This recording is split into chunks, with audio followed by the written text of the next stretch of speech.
'Cause you know the world is beautiful, so beautiful.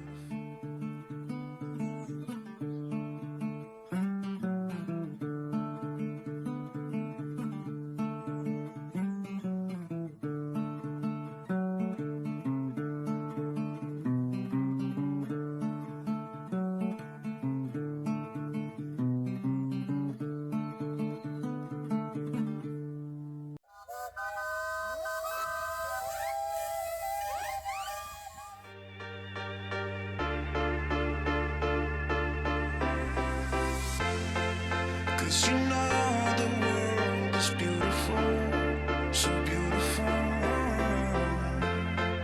Cause you know the world is beautiful, so beautiful. And I just can't hide how I feel about you. Nothing can take that away. Cause you make the world so beautiful, so beautiful.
So Chloe, how does the Ratmobile, sorry, that's my nickname for it. How does the Ratmobile? I think Ratmobile's a good name. Oh, I've named a vehicle. Yay. Yeah, I think Ratmobile works. How does he handle? So it's a 1.9 diesel. I think the driving position's really good. But I'll show you later, but we got these comfy seats that are from a top-end Polo apparently, but they're really comfy. Yeah, comfy, I'll give you that. The driving position, we'll show you the steering wheel in a bit. The way the steering wheel just sits for me, my hands are to my side, I literally just got plenty of movement. The steering wheel position for me is really good. It's adjustable, but I've got the steering as high as it can go. Yeah, that's really good. The steering adjuster's a bit loose. I haven't examined it yet. I'm assuming there's a bolt on the adjuster somewhere that needs doing up. So the steering does drop over time a little bit. So we do need to do that up. I'm just going to contend with this roundabout a minute. But yeah, the driving position's really good. The 1.9 diesel is really does go for it. And it's economical as well. I've found this vehicle to be really economical. If you're going to do a long run, it's really good. I think this is the vehicle that we will take to do the NC500. I know we bought Wilson a few years ago, and then lockdown happened, and we were thinking of doing a Scotland tour, and it all got scuppered.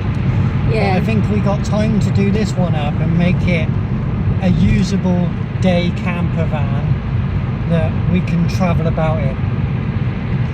So other things, we do have a problem. The previous owner had a crash in this.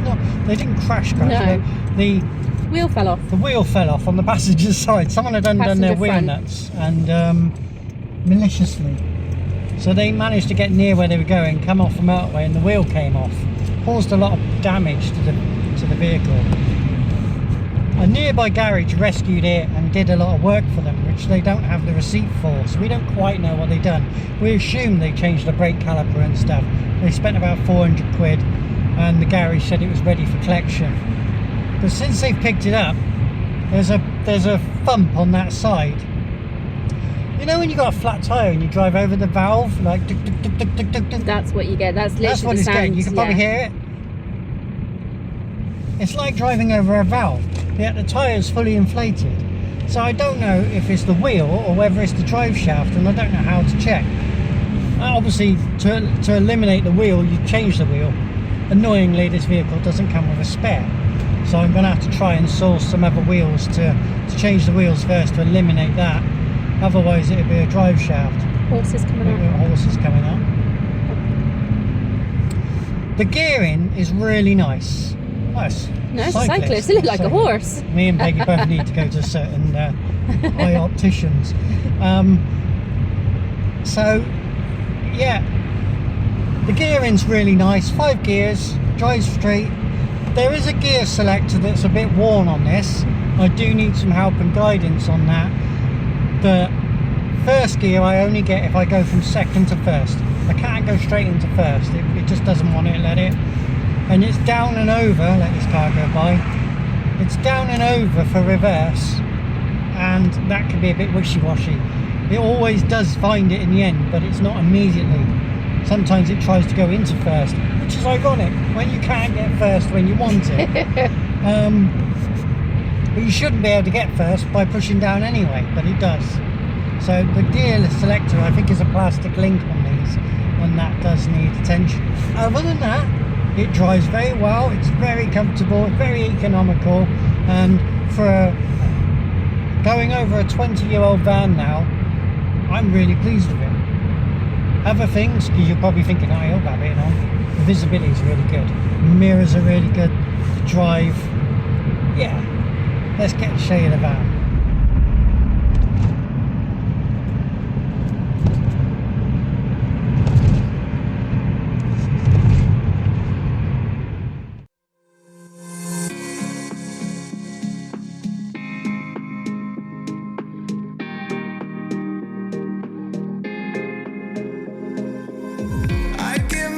I'd give it all for a look, for a call, for a kiss, for a roll, a part of any universe, of any planet in the sky, brought in motion by your light. You're a star in the night. You keep me up when you say, fall into my arms. Love is strong, come along, fall into my arms. Come on over, let your soul fall into my arms.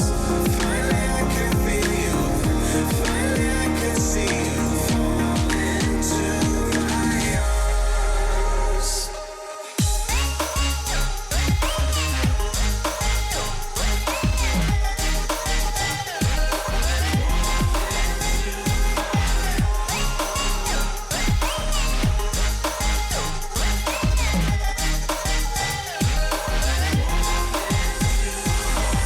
You move the mountains in my way, make me whole, make me sway, keep me up, keep me sane, and let me love you all the same. Send in the trumpets, send them all, calling fire in the hall. Come to life, let it blow. You give me hope, and I say. So it's got a double door.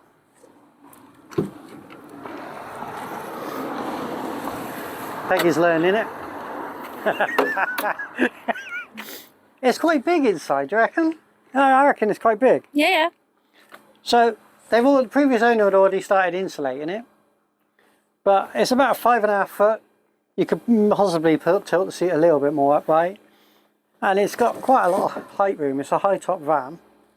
So I was thinking maybe we'll put a small cabinet on one side, Yeah, like a bench seat or something, and then a a table. drop down table on the other side, so that you can have the bed.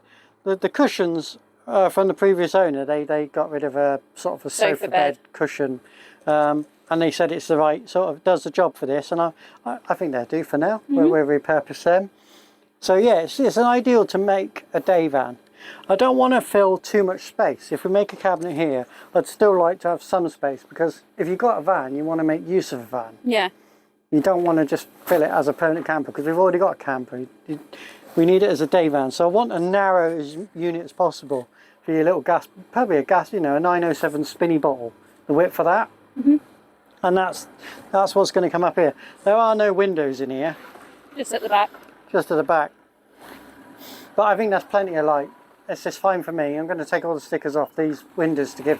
Yeah, Cute. because the stickers, it looks a bit of a mess now. Yeah. But yeah, take all those off. keep it as just so we can have the look through when we're sat in there. You can still look outside. They do have a tint on them. They are tinted, which I'll try and leave.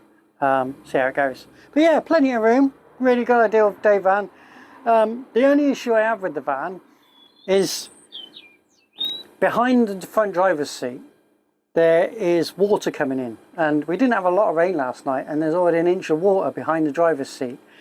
I don't know if it's flowing forward into the footwell or whether it's coming from the windscreen. The windscreen was changed about 6 months ago, and I don't know if it was sealed properly, whether it's coming through the windscreen. Someone else has suggested that when you lift the bonnet, there's a catchment area tray for the rainwater that goes off of the windscreen, and it might not be flowing out properly and is overflowing in, and that could be a problem. So I need to find out where the water's coming from, because it's a real pain in the arse that it's filling up with water. And what happens is when you get in the morning, the windscreen's really condensated. So that is the first thing. So if you've got any tips or suggestions on where the old Mark 1 Caddy van collects water, possibly, then I'll investigate that. But yeah, that's that. But other than that, it's a good basis, a good start. Definitely.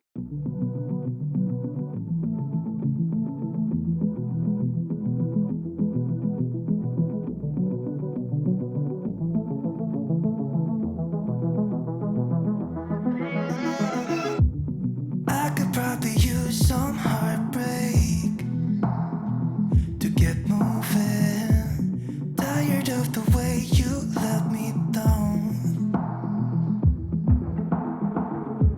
You fill me up with broken promises, 'cause you never keep them. I'm so sick of the way you let me down.